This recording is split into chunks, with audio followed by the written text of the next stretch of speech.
President Biden has become the second sitting president to test positive for COVID-19. So far, the president's symptoms are being called mild, and it's our top story now at 6.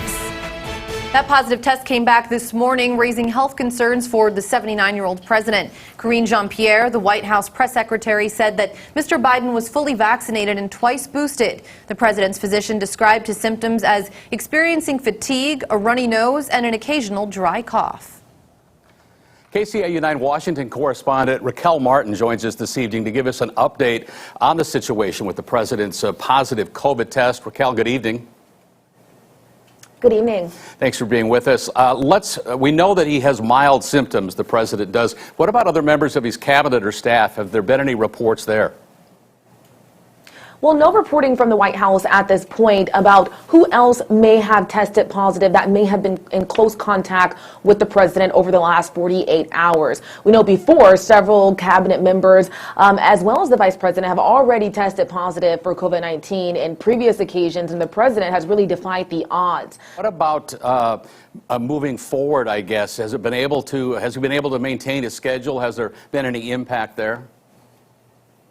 It's unclear. We know that the president, obviously, he can't leave the White House, so any public events that he may have had scheduled this week have been canceled. But the president insisting that he is going to keep busy from the residents of the White House and making phone calls to staff is what the White House says he was already doing today. So we'll have to wait and see. President Biden becomes the second sitting president to be positively infected by the COVID virus. Much different, though, of course, from President Trump. Just briefly contrast and compare, if you can. It's a much different world today than it was when President Trump was in office.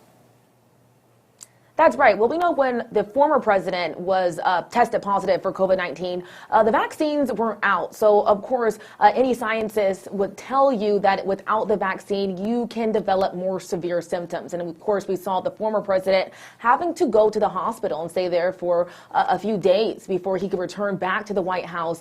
There is questions if his symptoms were to become more severe. Is there a protocol in place for him to go to Walter Reed as well? The White House saying that they don't want to play in hypotheticals today, so we'll have to see in coming days if his health is to change in any capacity. Will there be steps to also have him go to the hospital for more 24-hour surveillance? KCAU-9 Washington correspondent Raquel Martin with us tonight. Raquel, thanks for your time.